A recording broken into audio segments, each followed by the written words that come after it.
Who ready? Who? We ready? Who? Buffalo Bills fans, what's going on? Welcome to your March 23rd edition of the Founders Pod. I am one of the founders of Built in Buffalo, DM3, and also one of your co-hosts. The handsome guy there to my right is ARich, Akeem Richens, the other founder of Built in Buffalo. Akeem, what's going on, man? Happy Saturday, brother. Happy Saturday, my brother. ARich, Akeem Richens. If you don't know us by now, please, ladies and gentlemen, get to know us. DM3, ARich, we are Built in Buffalo. And this Saturday is great, DM3. This Saturday is great. Week 2 of free agency. A lot of things tend to happen for the Buffalo Bills. Even though the salary cap is real, Brandon Beane is always going to have his hand in the deck, and he's going to deliver some cards. And some more was dealt this week.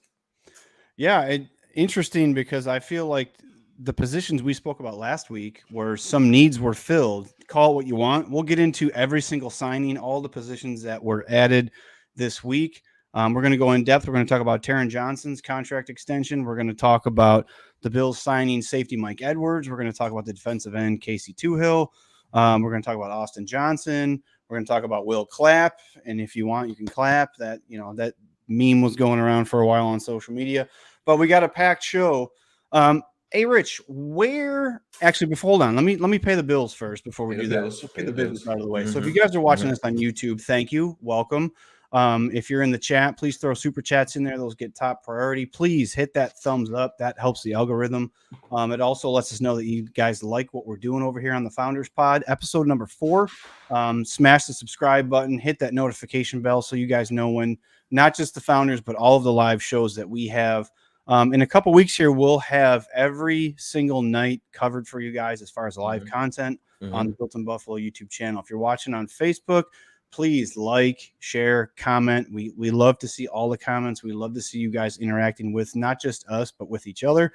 And if you're watching on X, please repost and drop comments. So now, hey, Rich, where do you want to go first? Where do you want to start first?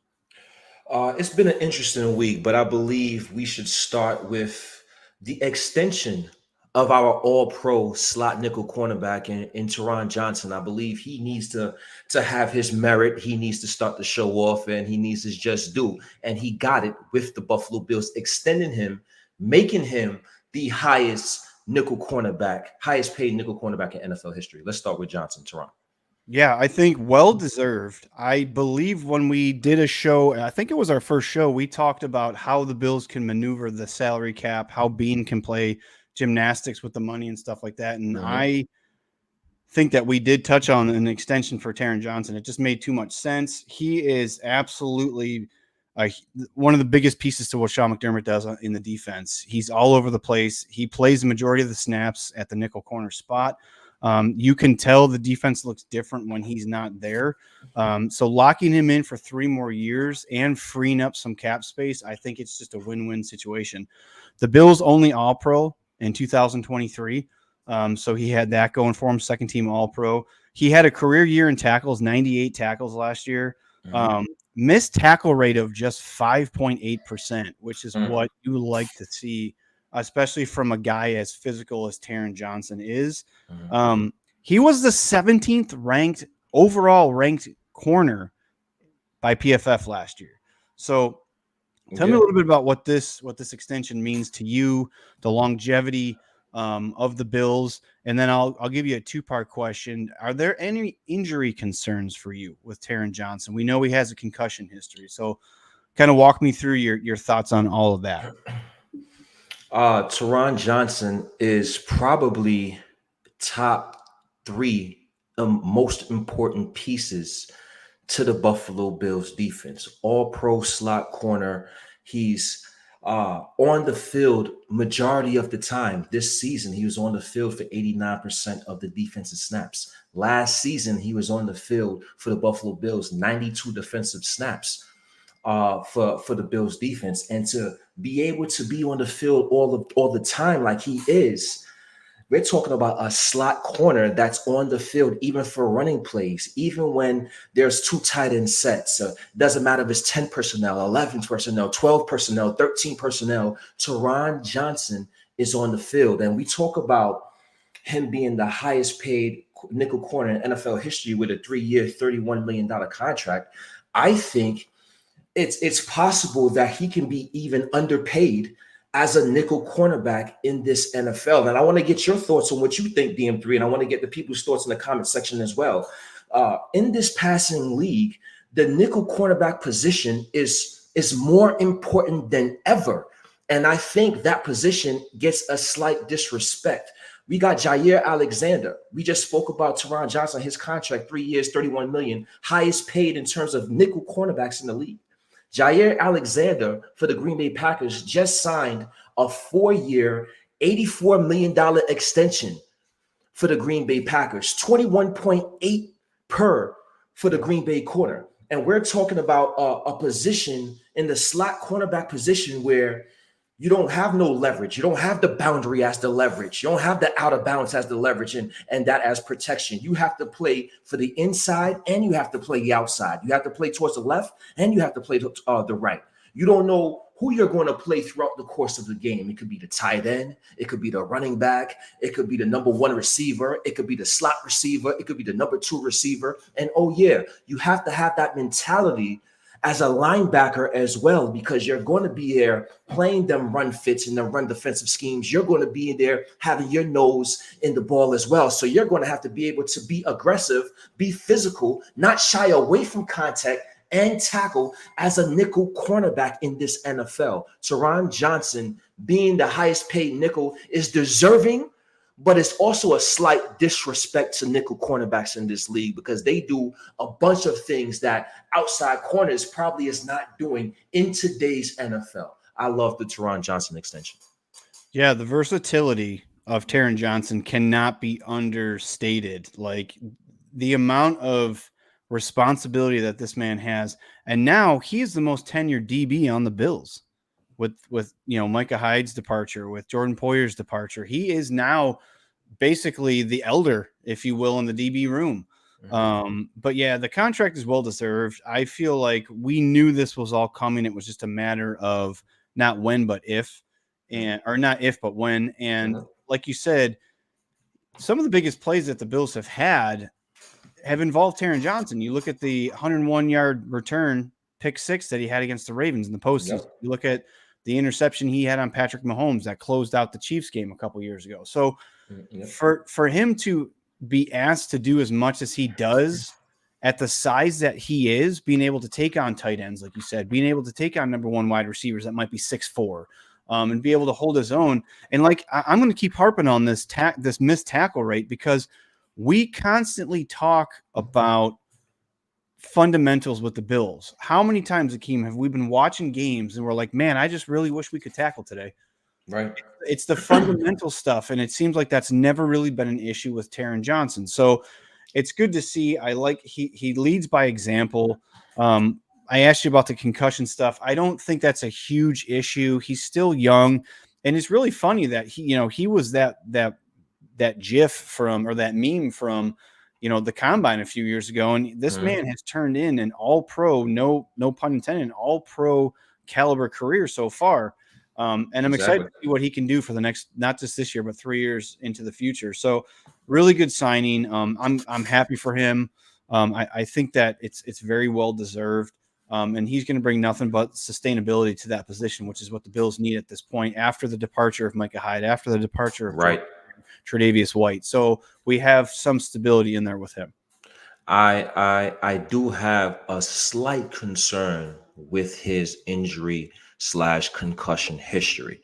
He had 2 concussions last season. He had a couple before that throughout the course of his career. So I am concerned on if he would be able to hold up for the next 4 years, right? So this is why we could transition to it whenever you're ready. This is why I like the Mike Edwards signing, because now we have a guy to take some pressure away from Taron Johnson if he needed that load of pressure taken off of him, because we have a guy that's capable of playing that position. And that's something that I was very impressed with what Beane did in the Mike Edwards signing, because as healthy as Jordan Poyer was, as healthy as Micah Hyde was throughout the course of the Buffalo Bills, their tenures with the Buffalo Bills, once they got into their fifth and the sixth, seventh seasons with the Buffalo Bills, they started to get those knickknacks and injuries and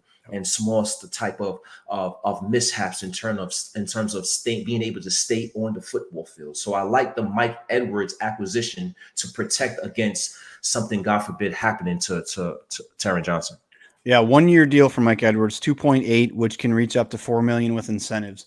So let me hit you with this. So in 2017, he played 619 snaps for the Kansas City Chiefs. 346 were at safety. 102 were played in the slot. So he has that versatility like you just alluded to, and that was like the perfect segue for that. The week that he played the most snaps in the slot, guess when that was last year? Against the Bills. Against the Bills. He lined up 16 times in the slot. So familiarity, I like it. I mean, the guy's won 2 Super Bowls. He won one last year with the Chiefs. He won one when he was a member of the Tampa Bay Buccaneers. I think it's a guy who you bring in that veteran leadership. He's going to help you in the locker room. He's going to help you in the film room, but he's also got postseason experience. Yeah. So that's that. I mean, that's that he's played. I believe he's played 15 postseason games. So he's got that pedigree that he can.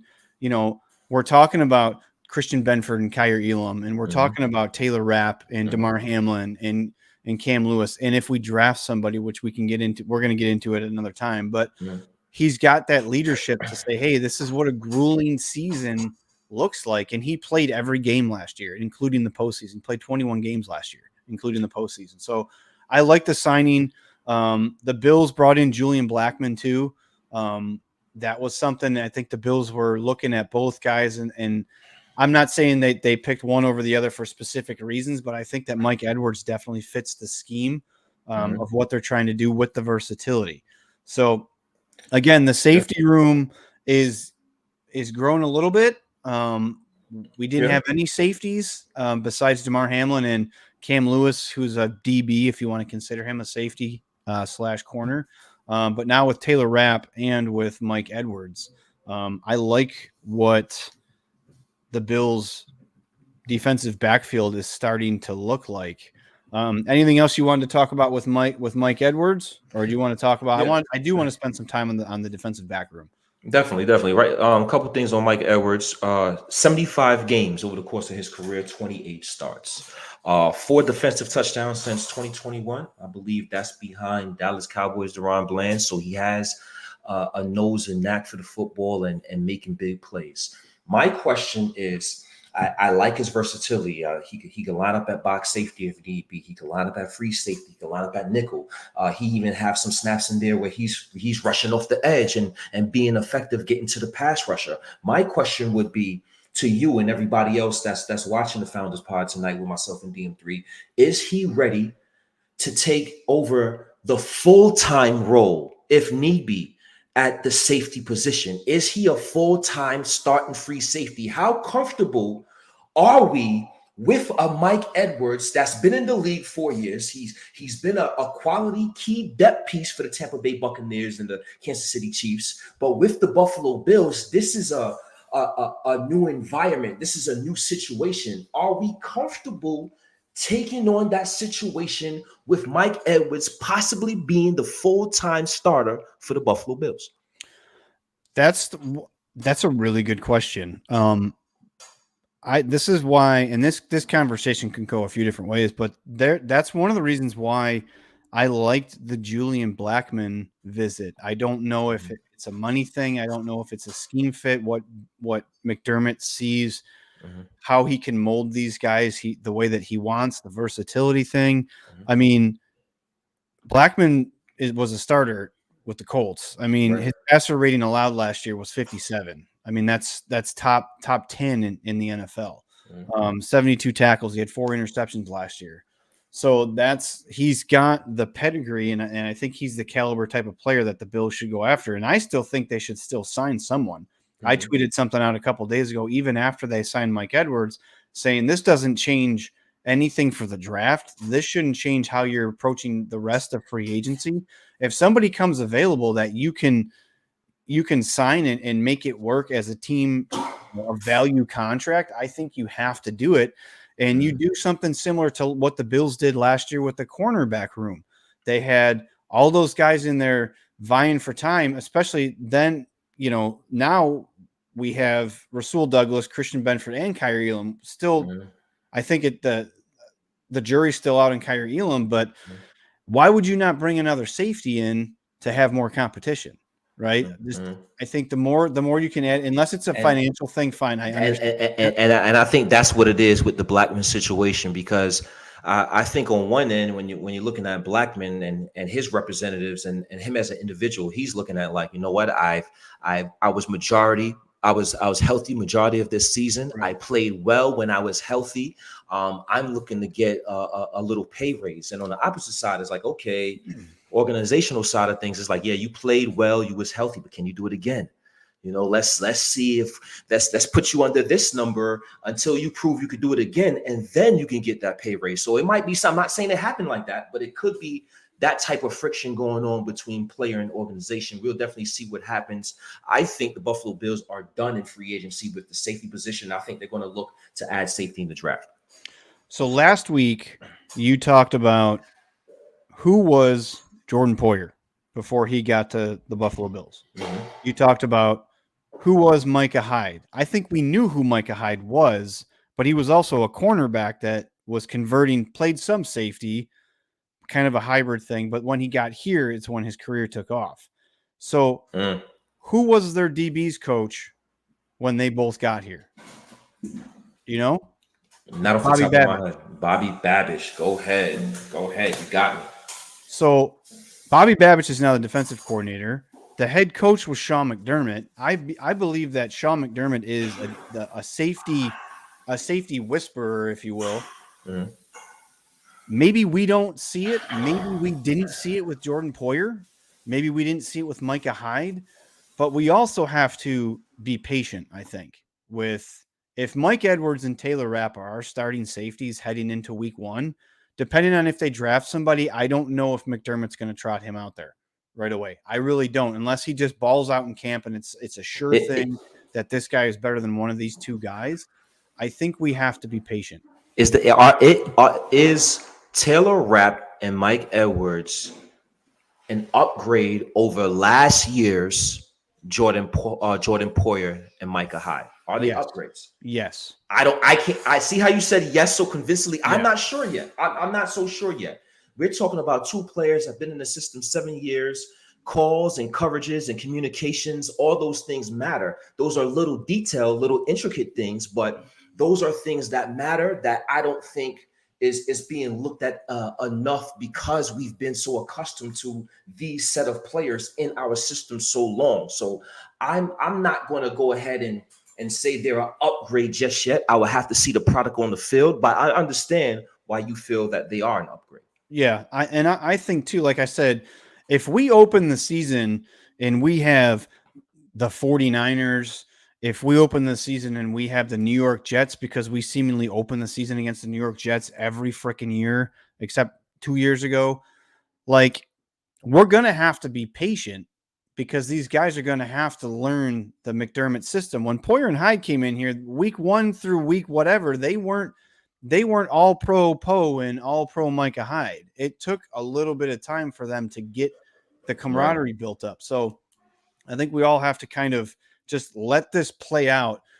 Unfortunately, we are in a championship window every year. I don't care what the media says. Correct. So we're going to want to make sure that we have to collect wins whenever we can collect wins. And like I said, this conversation can go all over the place, because I've been thinking about this all week about, we need to get the right two guys in there, whether it's the two guys that they just signed, Rapp and Edwards, or a draft pick. And it's not going to happen overnight. They're going to, they're going to have OTAs and training camp and preseason, but it's still not going to happen overnight. There's going to be some growing pains. We just have to hope that the two DBs in front of them at corner, the linebackers and the defensive line, are all healthy to start the season. And we can just kind of, ease these guys in and not playing the 49ers to open the season with their dynamic offense, the Jets with Aaron Rodgers and all the weapons that he has. And all, you know what I'm saying? Like we have to make sure that we have logical expectations of these guys. If these are the two guys, we have to just let it play out. I do want to see, and again, I love Jordan Poyer. I love Micah Hyde. I think we all do. They've been great players, great staples for the Buffalo Bills organization. I would like for the Buffalo Bills to add some type of athleticism back there. I don't think once again, Jordan Poyer, Micah Hyde, they wasn't freak athletes. They didn't have to be, but that was 7 years ago. I would like to add some type of athleticism there. Taylor Rapp is not the most athletic of guys. Neither is Mike Edwards. I do think they are instinctive, intellectual, and high IQ guys. And that's what ultimately Sean McDermott wants within his defense. But I would still, in a perfect world for the Buffalo Bills, that safety match, in the draft, we'll get more in depth as the weeks come along. I would like to add some type of athleticism, sideline to sideline speed or size. Certain type of above average traits in that backfield. Agreed. All right, so let's look at the Buffalo Bills defensive back room. And I saw a comment from, I think it was Spin. He was the assistant DB's coach, but he was the safeties coach in 2018 full-time. So there is that. And yes, his dad was the full-time DB. Full-time, yep. So let's talk about the Bills defensive backs. We just touched on our nickel corner, Taron Johnson, Christian Benford, Rasul Douglas, Kyer Elam, and we're going to call Cam Lewis a DB. Is that fair? That's fair, of course. Okay. Safety. Safeties, Taylor Rapp, Mike Edwards, and DeMar Hamlin. So what's your overall thoughts of the Bills DB room compared to what it was last year with the departure of Tre'Davious White, Micah Hyde, and Jordan Poyer? Where do you think they sit right now? Obviously, we just touched on the safety aspect of it. What's your thoughts on the rest of it? I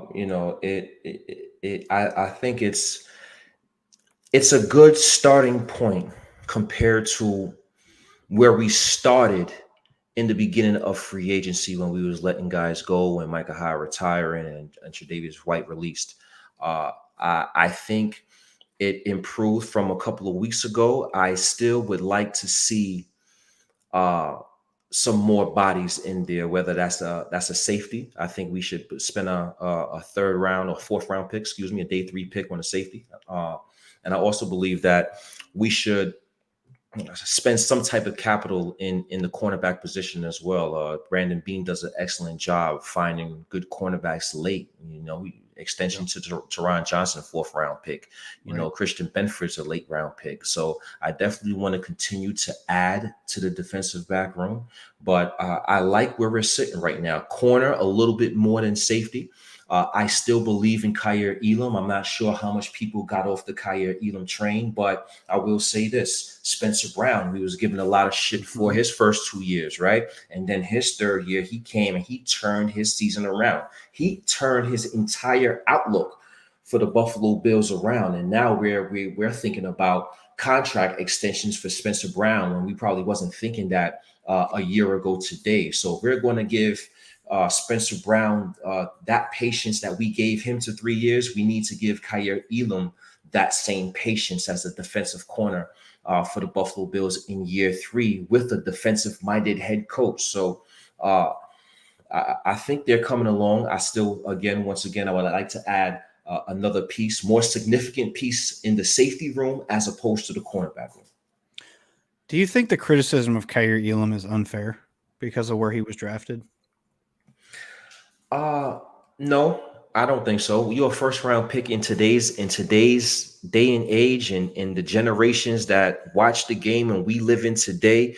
It's a sped up process. This is the reason why quarterbacks don't sit no more. They got to get out there right away and play. Right. We want to see results right away. And Kyer Elam is no different. We want to see those results right away. But the reality is, some people learn different than others. You might not have to study for a test to pass. I might have to study for this test and pass. So Kyer Elam, he might be a slower a developer and progressor as opposed to another player that took off in year 1 and year 2. And that's what we hope for as fans. And that's what the Buffalo Bills hope for as an organization. And I think he has all the physical tools and traits and athletic ability to get that done. Yeah, it's interesting. I talked about how Taron Johnson is the most tenured Buffalo Bill in the DB room. It's just the overhaul of that position. You have, I mean, Cam Lewis seems to make his way back on the roster every single year. We know he's a depth piece. And then you have DeMar Hamlin, who's basically a special teams and an emergency guy if needed.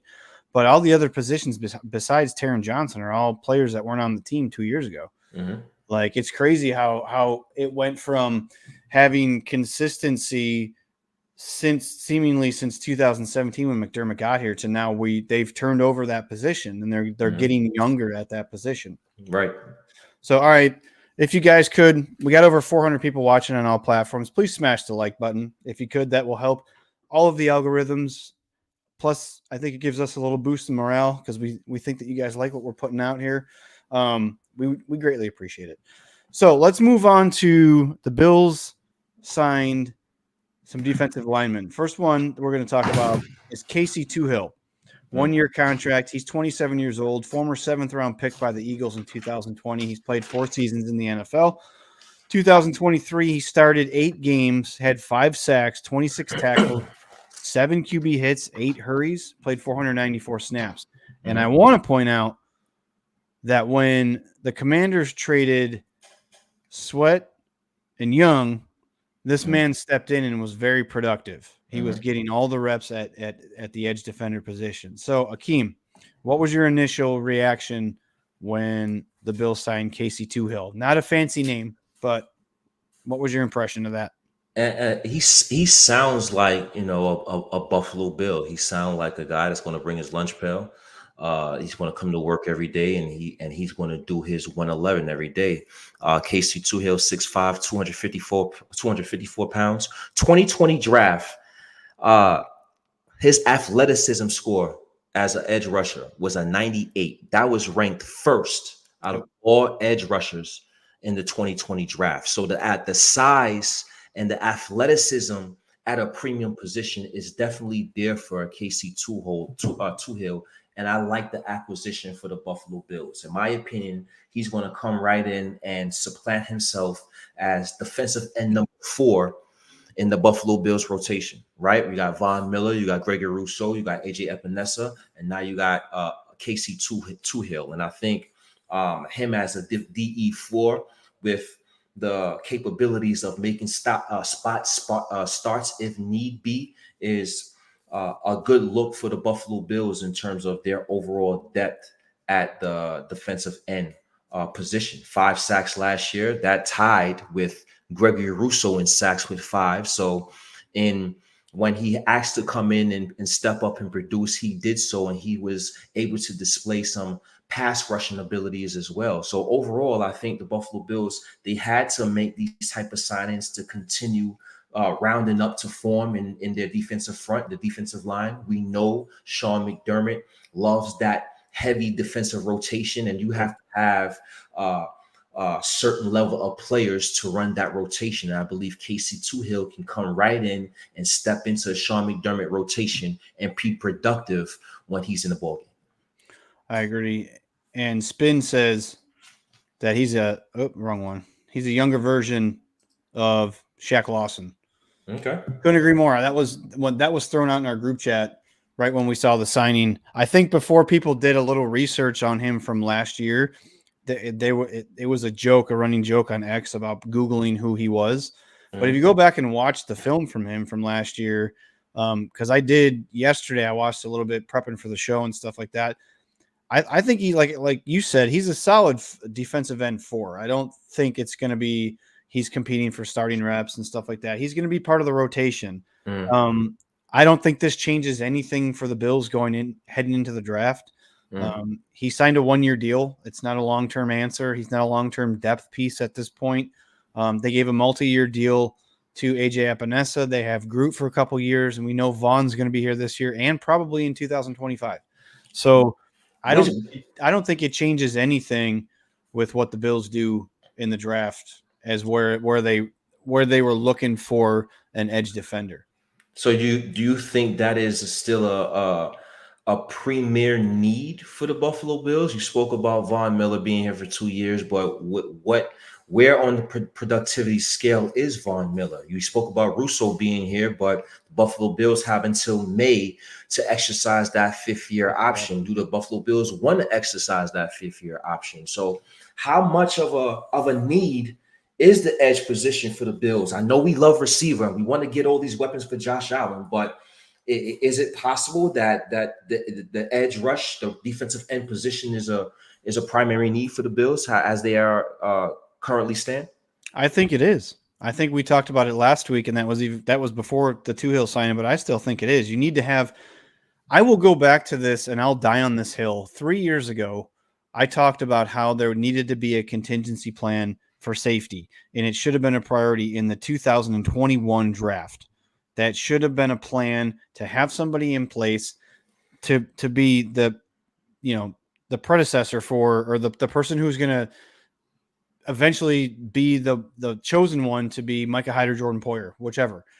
And I think that needs to happen with the edge defender. Casey Toohill is not on contract next year. We can't keep doing this 1-year deal with Shaq Lawson. I don't think that's going to start warranting a roster spot going forward. I do think that it's something that needs to be looked at. You have wide receiver, you have defensive tackle, and I think you have defensive end, safety kind of mixed in there as the third biggest need. It's just there's no, like you said, there's no long-term contracts, and I don't know if Brandon Beane's going to pick up Greg Rousseau's 5th-year option. Has he? Let me ask you this. Let's talk about him. Let's talk about him. Yeah, and on the flip side, let me ask you this. Has Greg Rousseau, do you think, deserved to have his 5th-year option picked up? As a first-round pick, if you look at his production on a predominantly heavy rotating defensive and defensive line position, has he performed up to his billing as a number 1 or a first-round draft pick?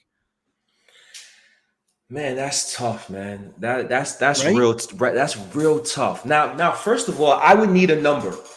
Right, I need that 5th-year option number. We're talking about 20 mil. If we're talking about 20 mil, I'm like, I don't know. I don't have it in front of me. I think it's 19 or 20 mil. If it's something like that, that's definitely something that the Buffalo Bills may take up until May to come up with that decision. But if it's something like 14, 15 mil, if it's something like that, then that might be something that I think the Buffalo Bills would definitely kick the tires on.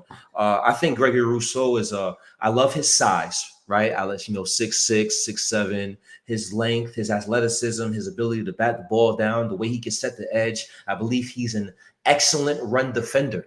Now, is that enough? Is the question. Is that enough? For me personally, I would go ahead and pick up Gregory Rousseau 5th-year option. There's not too much edge defenders that's out there, especially at his size, his speed, as his athleticism, and doing the things he does well. What is the ceiling on him? Can he continue to develop his game and hone his pass rushing abilities, or is this it for Gregory Rousseau? Do we know Gregory Rousseau as a tall, athletic guy that can set the edge, play the run really well, and bat balls down, but not too much of a pass rusher? Where is his ceiling as a pass rusher? And I think we'll find that out this season. And that would determine that number that he may or may not deserve as a free agent later down the road. So you say that you'd pick it up. So what statistically, let's talk about statistically, what would you think, which can directly relate to results in games for a defensive end, what would warrant the Bills picking up his 5th-year option? Because he hasn't reached double-digit sacks yet. So to me, he has to have 10 to 12 sacks this year. He has to. If they're picking up his 5th-year option and paying him $20 million instead of going out in the free agent market and getting one of these guys that they can get for 10 or 15 million, who's going to give you a Leonard Floyd 10.5 sack season. How much did he get paid last year? $6 million, something like that. $6.5 million, I think. Yes, something like that. I don't have it right in front of me, Six but to 10 Leonard Floyd, and he came and produced 10.5 sacks. Well, you again, see what I'm saying? Like, do we know if he's going to progress? This is not year 3. We were talking about Spencer Brown. We were talking about Kyrie Elam before with year 3. This is year 4 for Greg Rousseau. So we think we should know at this point who he is, right? Now, if we're talking about, entertaining declining that option, then the overall outlook is suddenly changed in terms of the draft. Then all of a sudden, the defensive end might be a first round need for the Buffalo Bills if you're thinking that way. So it's a lot of different ways you can go. I think Gregory Rousseau being a first round pick late in the first round, coming out that COVID year, not necessarily getting all the reps he needed to be in the beginning. He was young and started football late in his career. I think he still has a ceiling to amass, and I don't think he reached there yet. So me personally, I like the kid. He's still young enough. He has all the physical traits and tools, and the Buffalo Bills' overall outlook at defensive end without him will definitely look scarce. So we hope Von Miller can get back to being that productive player, setting the edge and getting sacks as a 35-year-old, second year removed from injury. But we don't know if that's going to be the case. We hope AJ Epinesa can come back and continue to progress as a player. He's only 25 years old. He's about to be 26 when the season starts. We hope AJ Epinesa is in the prime of his career and has the best football ahead of him. But beyond those two players, I think, without Gregory Rousseau, it will look bleak for that position. So I definitely think Gregory Rousseau would be a part of the team at least throughout his 5th year, and the Bills picking up that option. You know what stinks about this whole conversation is we have no idea what we're going to get from Von Miller. We have absolutely no idea, because if we knew that we were going to get just an average Von Miller and he was basically on, left on the team because of the contract situation, even though he took a pay cut and deferred money and all that stuff, because I would love to see what we had when AJ Epinesa and Groot, get the majority of the snaps at end. Those are the 2 young guys that you spent draft capital on to go get, right? 2 consecutive years. 2020, they drafted Epinesa. 2021, they drafted Groot. So, and you brought back Epinesa, gave him a fair market contract. Yes. And I would love to see what those 2 guys can do with the durability and just building on top of what they've already done in Buffalo. I'd just love to see that. Now, I want to ask you, right? And I want to ask everybody out there. We have 487 people watching. I want to test the people's levels and get an idea of everybody's thought process. We want to win a Super Bowl, but we have different goals on getting there. Would you be upset? We're talking about the defensive line, the defensive front, defensive ends we're talking about now. But just as much as the Buffalo Bills may need an edge rusher, may need a defensive end, the Bills defensive tackle, Daquan Jones is 32, about to be 33 years old. He signed a 2-year contract, but he has some nicks and crannies in terms of injury history as well, with that torn pec, with the injury against the Cincinnati Bengals not being able to play that playoff game. Austin Johnson is only on a 1-year deal. What about defensive tackle position for the Buffalo Bills as well? So, Mike, basically my question is this for you and everybody in the comment section. It's quite possible the Buffalo Bills can go defensive end, defensive tackle rounds 1 and 2 in this NFL draft. As much as we talk about receiver, as much as we want to get weapons for Josh Allen, how possible is that the Buffalo Bills double dipping on defensive players in the 1st and 2nd rounds? And how opposed would you to that possible play for the Bills? Would you be upset at that? Would I be upset? A little. Do I think it's going to happen? Absolutely not. I think you pick one or the other. I think they're not leaving day 2 without a wide receiver. Okay. By the end of day two, they're not going to leave there without a wide receiver. And I would not be surprised if Brandon Beane, since he does not have a 3rd-round pick, does not try to get back into the second half of day 2. I think it's like this. It's wide receiver and somebody on the defensive line. And then they're going to address the safety position later in the draft. They're probably going to address RB2 later in the draft, bring somebody in that's young that you can have under contract for 4 years. I don't see how they can not grab a wide receiver I unless don't they know, get back man. into the I second or don't third know. round. I don't know, man. Got defensive-minded head coach. We talk about a heavy defensive rotation that he likes to implement. We can add pieces at defensive end and defensive tackle. I think they're both premium positions for the Buffalo Bills defense. I would like a receiver as well, but it wouldn't surprise me for the Buffalo Bills to do that. I think defensive tackle is a lot bigger need than most people are talking about. And I would not be surprised if round one is a defensive tackle because you got Oliver under contract. He just got a big deal before the start of last year. You have Daquan Jones for 2 years, but he's 32 coming off a torn pectoral. And you signed Austin Johnson. I think that's a depth move. You need to find the heir apparent to Daquan Jones, a guy that you can set right next to Ed Oliver for the next 4 years. And just you have your 1 tech and your 3 tech ready to go. And that's the first 2 guys on the field. And I preached about this 2 weeks in a row. The first 2 shows we did, Ed Oliver's production went way up. His snap count went way up last year. A lot of people were getting on Ed Oliver towards the end of the season and saying that he disappeared in the playoffs because he was playing more snaps than he had played his entire career in Buffalo because he was producing. So McDermott wasn't rotating him out. They were rotating the 1 tech position because that's where Daquan Jones went out.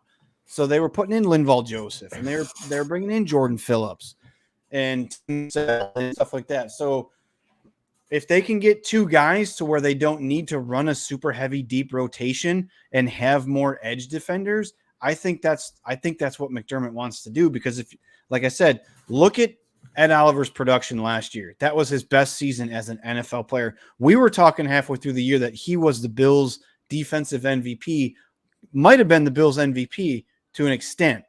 So I don't know. I think DT is a heavy possibility in round 1, but I don't think they leave day 2 without a wide receiver. I don't see how Brandon Beane, after what he did and flipped the script on how he approached drafting last year, went almost 100% offensively, got, Dalton Kincaid, Osiris Torrance and other people. Like, I don't know, man. Like when you look at, I'm sorry to cut you off too. No, you're good. When you look at the Buffalo Bills and Brandon Beane and Sean McDermott, what happened a couple of years ago after losing the Kansas City Chiefs? They went and tried to fortify the pass rush with Gregory Rousseau and Boogie Basham. Did it work out? No, but they made that attempt.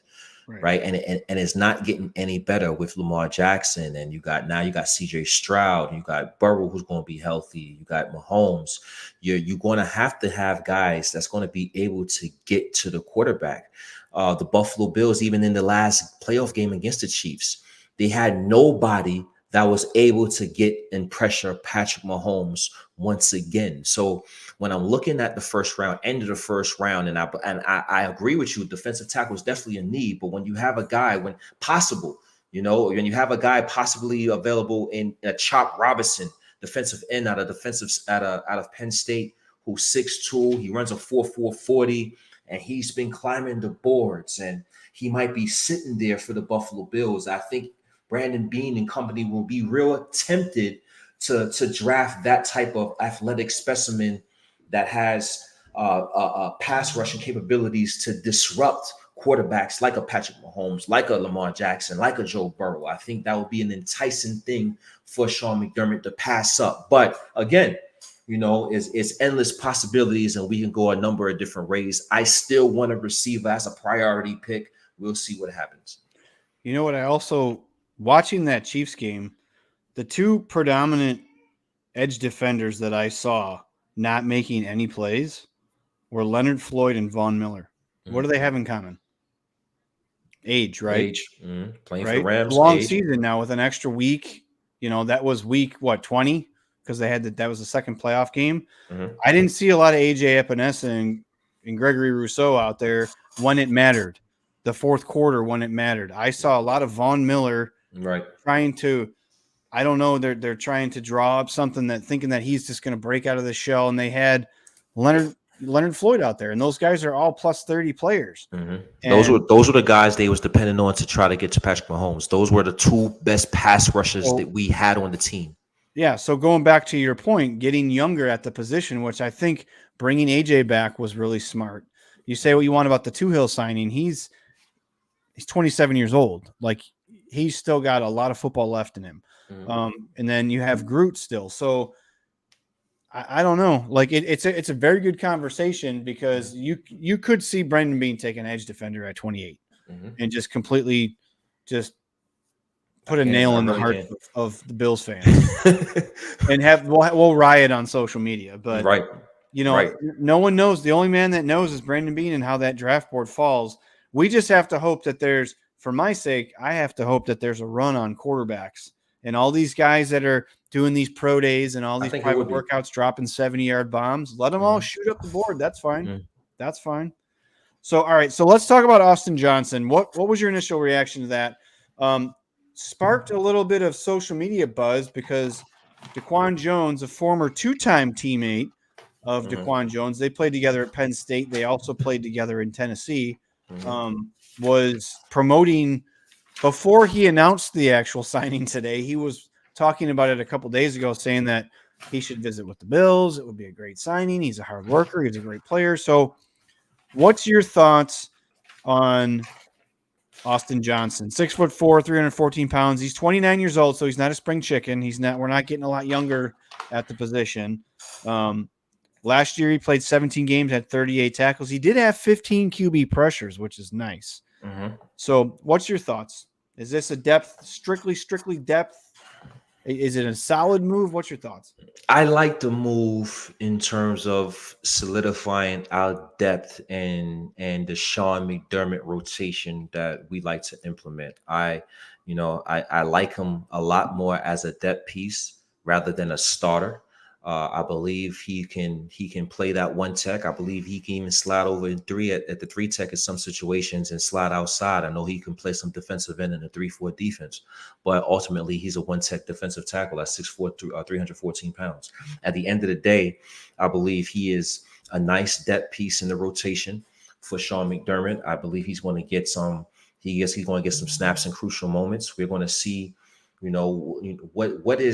where do we benefit with the Austin Johnson signing? I looked at PFF. I don't see anything that pops out at me numbers wise, right? Nothing pops out of PFF. It's like, okay, we can go to this. He's an excellent run defender. He's an excellent pass rusher. And now that he's in the Buffalo Bills building, Daquan Jones vouched for him, which was good. But teammates are going to vouch for each other. Friends are going to vouch for each other. Right, of course. Now we get to as Buffalo Bills fans, we get to really take an in-depth look at Austin Johnson and see how he fits in training camp and preseason and in those type of games to see how he fits. Because right now, I believe he's a good signing. We think he's a good signing, but ultimately it's more of a wait and see mode with him.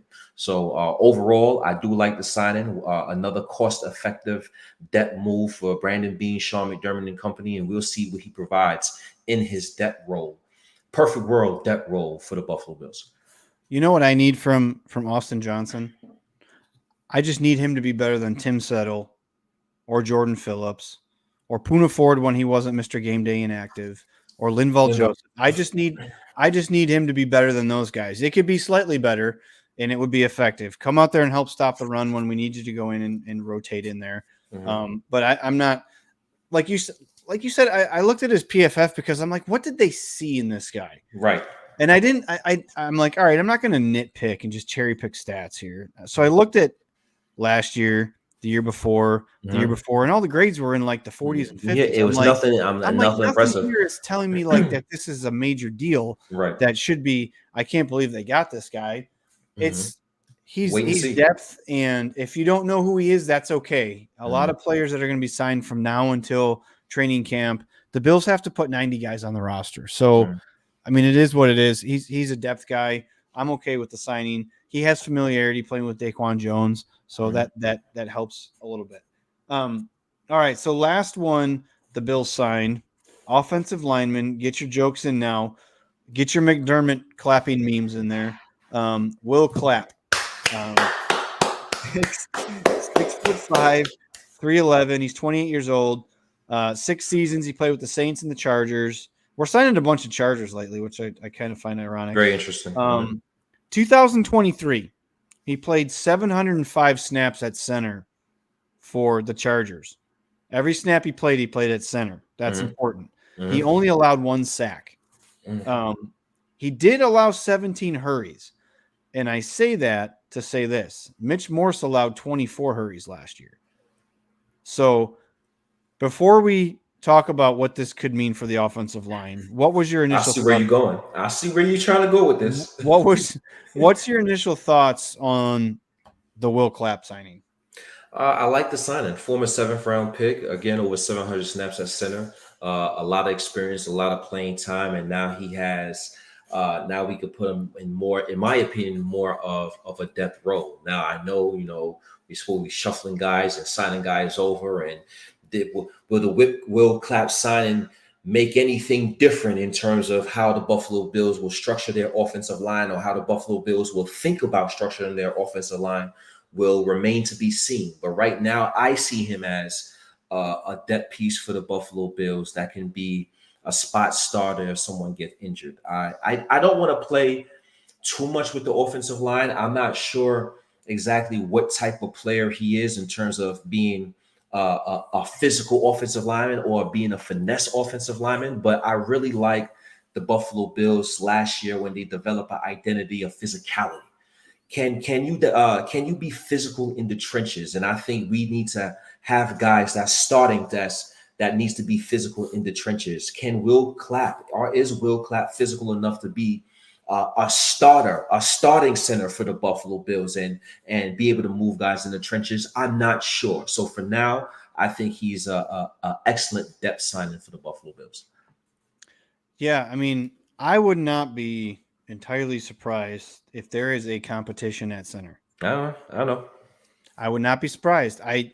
This seems to happen every couple of years with the Bills. Like once Mitch Morse was released for the salary cap purge that happened 2 weeks ago, like I wasn't comfortable. We came on here a couple of days later and we were talking about the versatility of Connor McGovern, and I wasn't completely comfortable saying he's the center of the future for the Bills.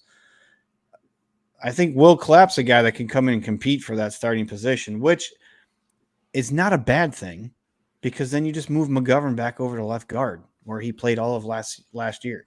I know we don't want to play games with the offensive line. We did that for the first 5 years of Josh Allen's career, and finally he had a successful offensive line last year that they played almost the entire season together. So I don't want to mess with it either, but you got to look at what the guy's been able to do in his career. He's not a bad center. I mean, we don't look at them to do a whole lot of the stuff we talk about left tackles and left guards doing as far as pressure rate and all that stuff, but it'll be interesting. Plus, you have to think too, there may be some movement on the offensive line with left guard and center based off of what Joe Brady wants to do, how his playbook is going to be rolled out, what kind of schemes he wants to. Is he going to be a zone running team? Are we going to be doing a lot of this outside movement stuff that we saw last year? All the pitch plays and things like that. So something to think about, which is the more athletic guy to be at the center position, I think, is what the Bills are looking for. So all in all, ARich, with all the moves that the Bills made this week, does this change your draft philosophy? Not if you're Brandon Beane, but if you're ARich telling me you're going to make a mock draft right now and you want to target positions. Does this change your outlook on the draft, or is this, are you still on the same path you were a week ago or 2 weeks ago? I'm still on the same path. And this doesn't change anything. Like you said earlier, the Buffalo Bills, they have to fill 90 players.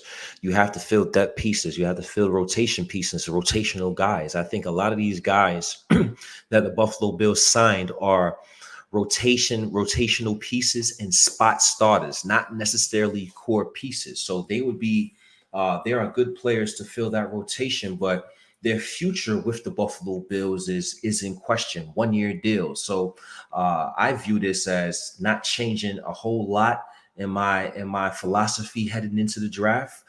It helps me in terms of, okay, Now the rest of the NFL teams know the Buffalo Bills have to draft the cornerback, like Kyer Elam a couple years ago, right? We know the Buffalo Bills got to go corner. Hey, Andy Reid, we know Brandon Veach, I believe the GM. They know that the Buffalo, they both Brett Veach. They know the Buffalo Bills needed a corner. So you know what? Let's move ahead of the Buffalo Bills and draft a Trent McDuffie. We protected ourselves against stuff like that happening. We can go any direction in terms of fielding the best player we see fit for our football team in the draft. So I really like what we did in the offseason with the minimal amount of money we had. But again, it doesn't change much. It only changes the fact that we are not predictable to the rest of the NFL, and we can go in any direction.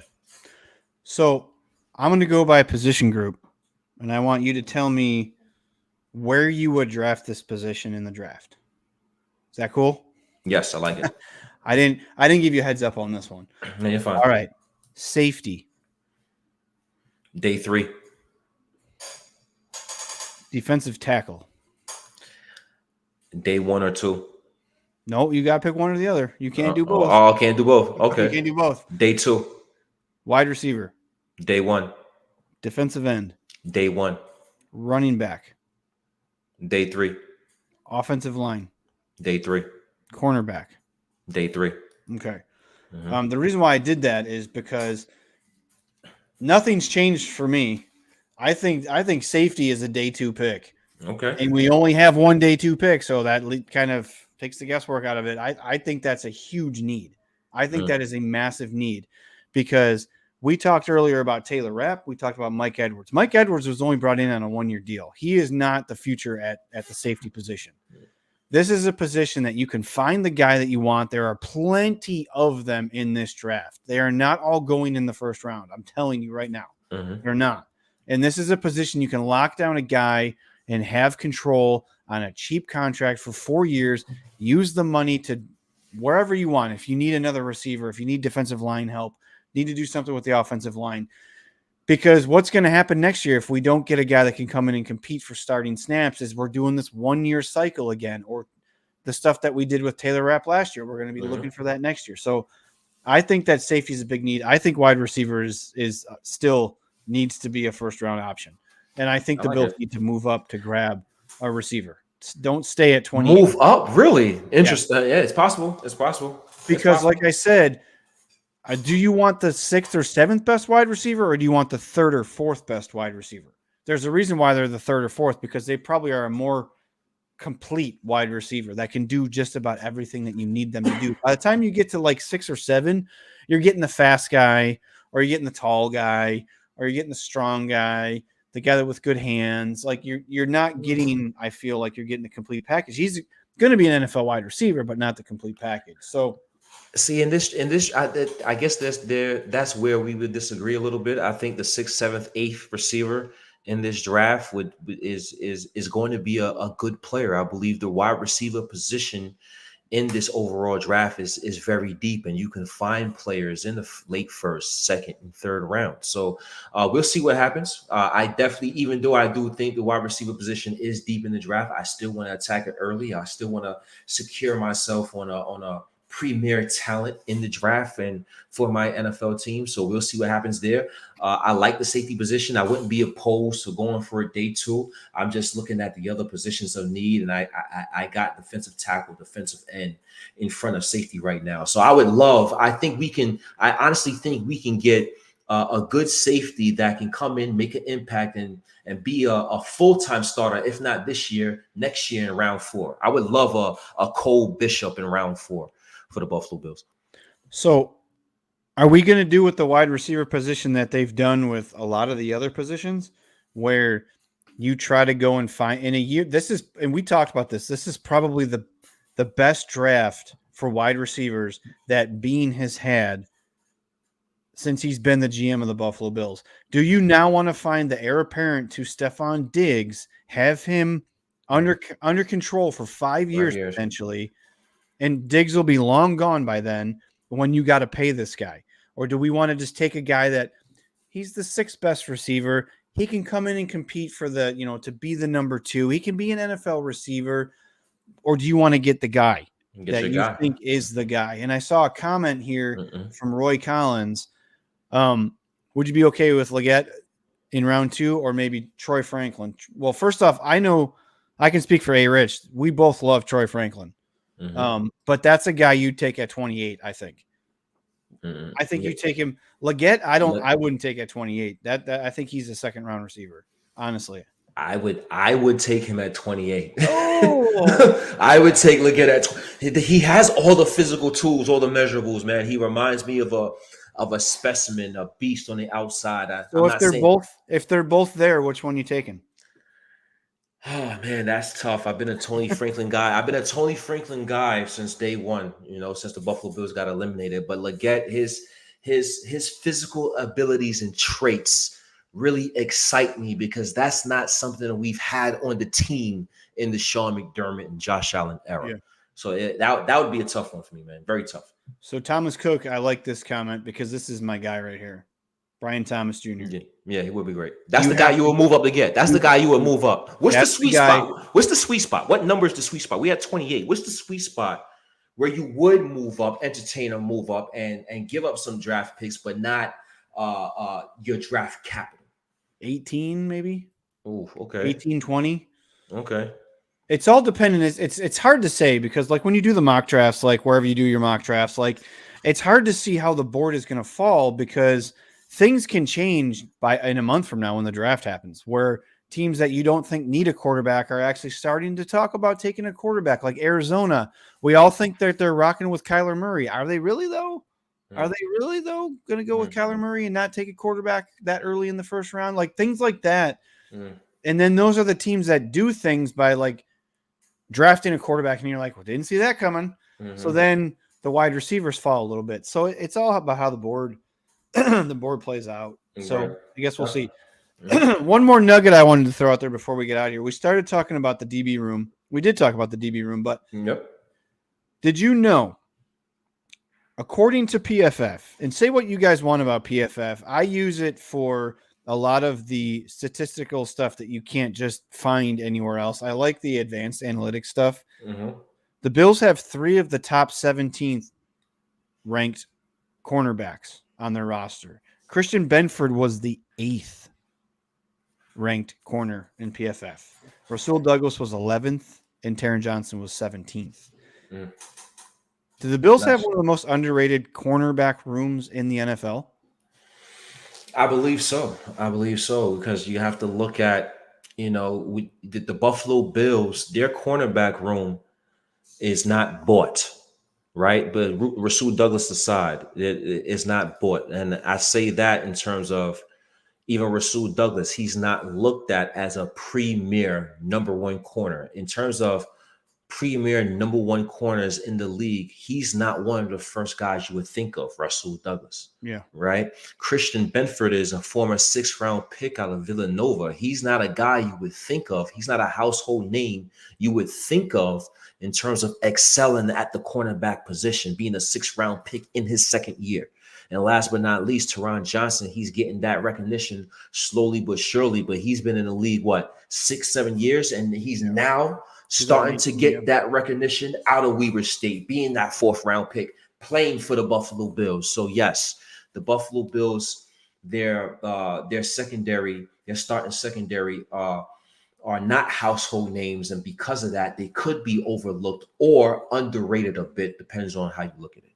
Yeah, and if we're taking like the Stephon Diggs approach, like essentially he was our 2020 first round pick. Rasul Douglas essentially was the Bills' 3rd round pick this year, the one that they traded away for him when the NFL screwed him out of their compensatory pick and made it a 4th round pick. Anyways, I think that's all I got. ARich, anything else you wanted to touch on? I mean, we've had a really packed show. Is there anything else that we missed, or you still want to talk about? No, how are you feeling about this team now after the purge that happened 2 weeks ago? Are you feeling like we're filling some spots with players that are going to compete?